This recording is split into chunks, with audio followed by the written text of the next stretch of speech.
Nous allons livrer une guerre économique et financière totale à la Russie. Nous allons donc provoquer l'effondrement de l'économie. Nous allons donc provoquer l'effondrement de l'économie. Nous allons donc provoquer l'effondrement de l'économie. Karine Béché-Golovko, bonjour.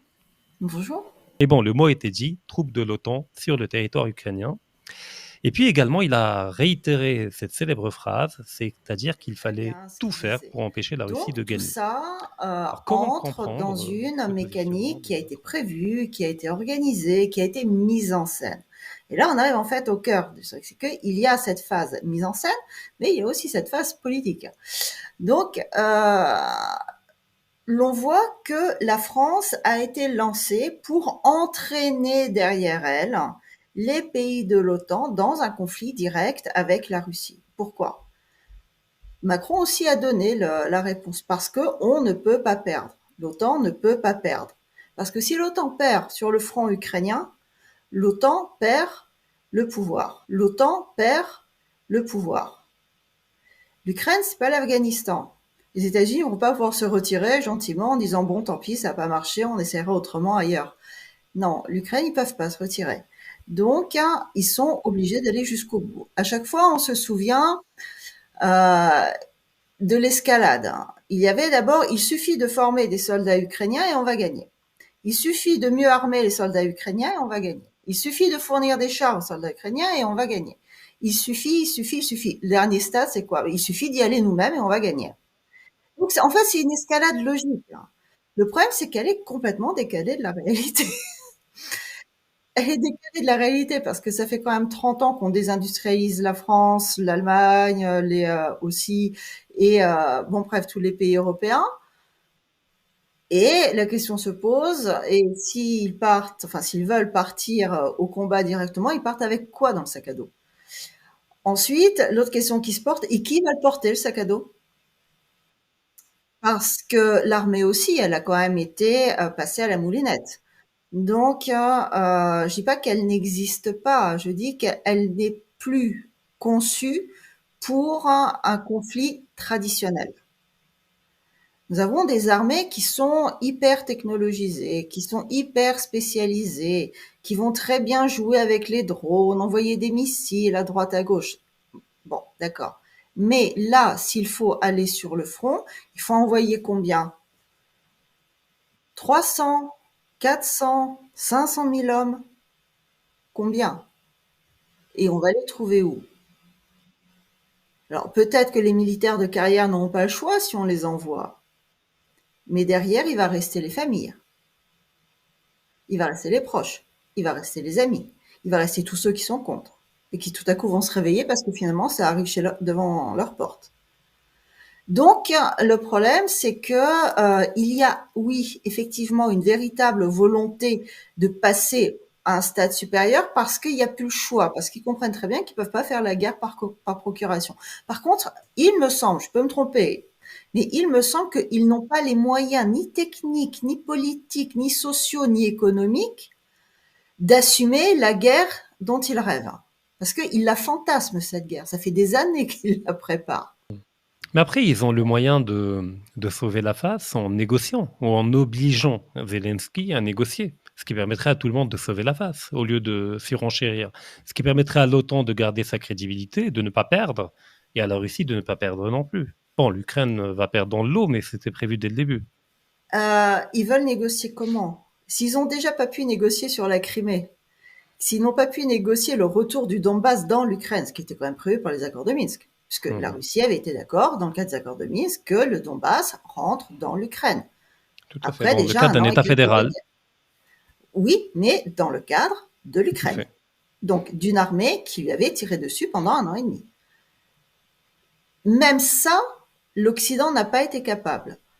Est-ce que l'on pense sérieusement que les pays de l'OTAN vont reconnaître maintenant la Crimée russe, et non seulement la Crimée, mais le Donbass russe, mais Kherson, mais Zaporozhye ? Personnellement, ça me semble pas extrêmement réaliste parce que là, justement, ils reconnaîtront leur défaite sur cette partie du territoire. Donc, ce serait une défaite pour l'Occident. Et ça peut pas être acceptable pour eux, malheureusement. Sachant que la victoire est impossible. Donc, ils ont le choix au fait entre défaite et défaite. Donc, il y a des défaites plus Ils ont à peu humiliantes près que ce d'autres. choix-là, tout à fait, parce que la Russie, elle, comprend pourquoi elle se bat. Elle se bat pour sa terre. L'OTAN, il se bat pour quoi? Il se bat pour le pouvoir sur un territoire qui ne lui appartient pas. Donc, les gens qui partiraient se battre, on va dire, ne se battraient pas avec le même courage, la même volonté, etc.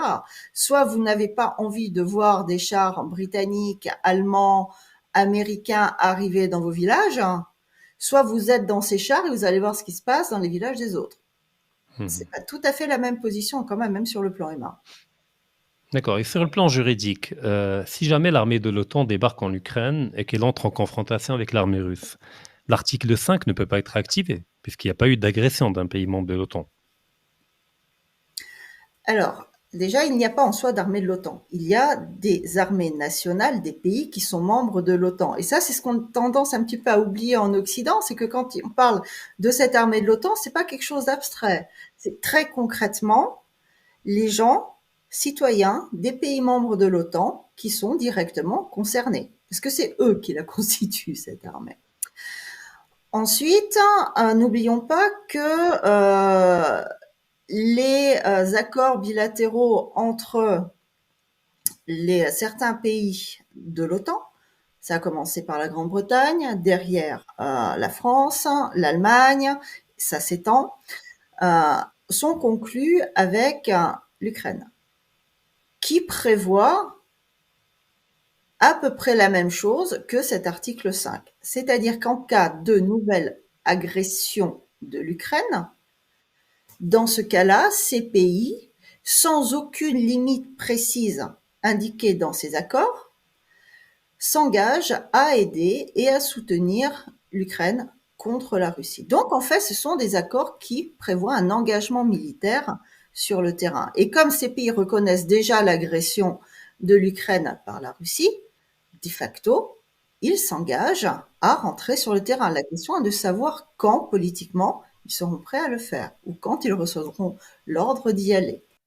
Mais après, n'est-il pas la possibilité qu'il y ait un deal implicite où les deux belligérants, c'est-à-dire les pays occidentaux et la Russie, limitent le conflit à l'intérieur des frontières ukrainiennes? C'est-à-dire que malgré l'intervention des troupes de chaque nation membre de l'OTAN, mais placées sous le commandement de l'OTAN, ne vont pas cibler avec leurs missiles des positions sur le territoire russe, et en échange, la Russie ne va pas bombarder des positions sur le territoire français, polonais ou autre, et de jouer une forme de jeu de dupe comme ça se fait depuis le début, où les États-Unis donnent les missiles, mais demandent à l'Ukraine de ne pas frapper le territoire russe, etc.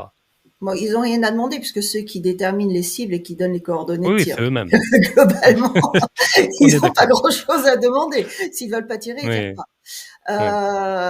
En principe, c'est possible. La Russie n'a pas intérêt à une extension du conflit non plus.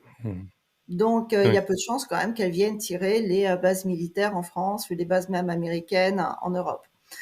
De l'Ouest, s'entend.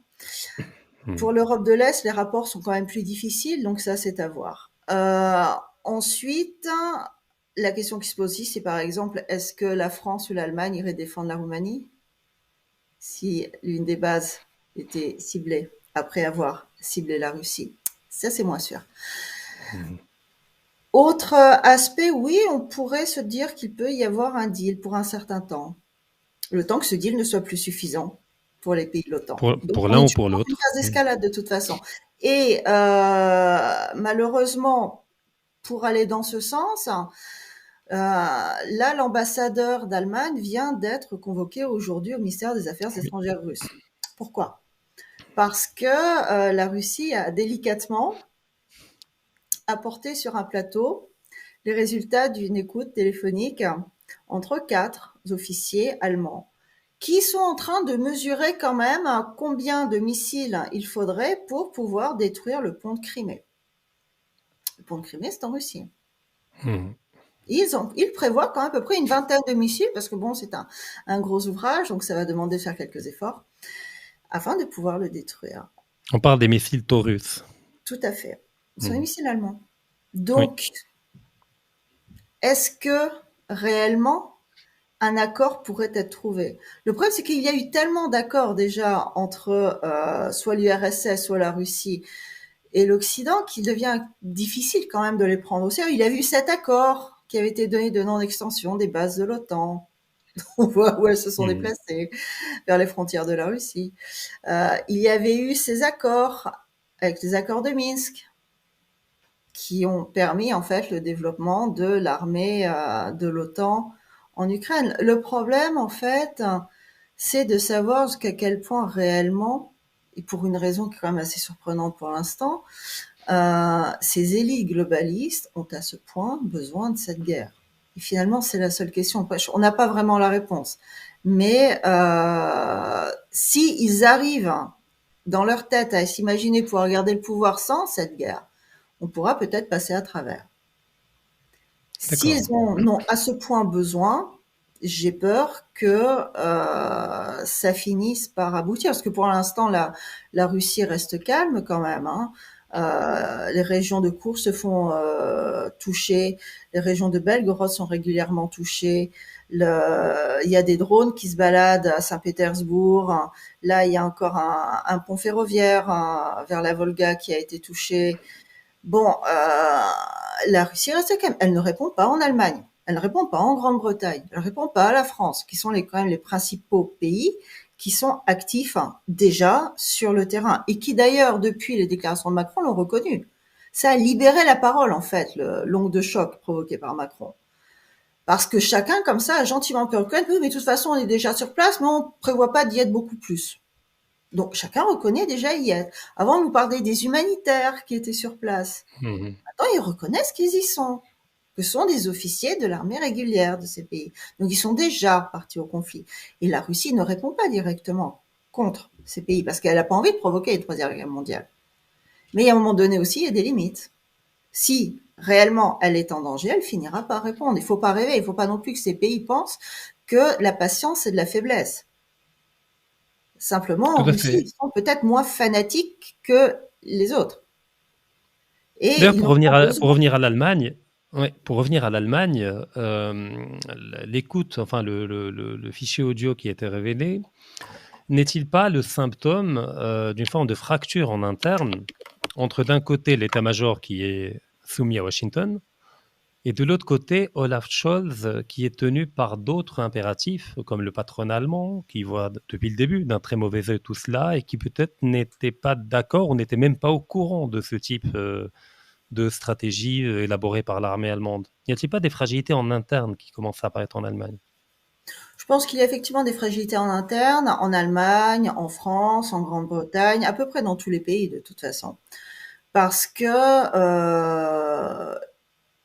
on peut dire qu'il y a un noyau dur convaincu. Ils veulent y aller. C'est leur guerre, c'est leur époque. Ils veulent rentrer dans l'histoire de cette façon-là. Il y a une fraction qui est vendue. Ils ont trouvé leurs intérêts, finalement, pourquoi pas, ça a été négocié, ils ont leur place et leur pouvoir de cette façon-là. Et puis, il y a une autre minorité qui n'a pas envie d'y aller, parce qu'il y a un certain instinct de survie en comprenant que lancer une guerre mondiale à une époque nucléaire, c'est complètement suicidaire. On ne peut pas prévoir les conséquences humaines d'un conflit mondial aujourd'hui, avec les armes de destruction massive dont on dispose. Et il y a la masse qui ira du côté du plus fort, comme toujours. Donc, c'est vrai que la situation est compliquée. C'est pour ça que l'on voit cette pression, cette libération de la parole. La déclaration de Macron, c'est un acte de langage, mais dans le sens direct de la théorie du langage. C'est-à-dire qu'il a donné vie à une idée politique par ce discours. C'est-à-dire que désormais, l'on ne parle que de ça. Il y a donc une normalisation. Ce n'est plus un tabou, c'est normal. Il est normal de l'envisager. Donc on a déjà passé un stade. Déjà. Et c'est de cette manière qu'ils veulent aussi convaincre les élites, essayer de poser de nouvelles normes. Ça devient la norme de trouver normal d'y envoyer des armes. Et les gens sont conventionnels. Ils se laissent facilement convaincre. Et petit à petit, ainsi, la marge de l'acceptable est déplacée, déplacée et déplacée d'un cran. Et puis il y a également de l'autre côté de l'Atlantique un article du Times qui démontre, suite à une enquête, que la CIA a déployé des bases secrètes en Ukraine dès 2014 et qui sont toujours actives jusqu'à aujourd'hui.